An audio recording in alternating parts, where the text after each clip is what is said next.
Hello everyone, today I will show you how to find Facebook user ID and username. And here's how it's done. Your username is the part of your profile URL. Example, facebook.com/your.username. Using the Facebook app, open the Facebook app on your phone. Tap on your profile picture or name to go to your profile page. Tap the three dots next to edit profile. Look under profile link. It will display something like facebook.com/your username. The text after the last is your username.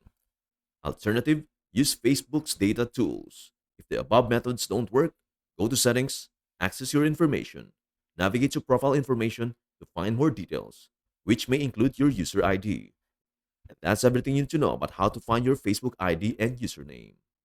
Before we end, may I humbly ask you a favor? Please do like, share, and subscribe to our channel. This means the world to us.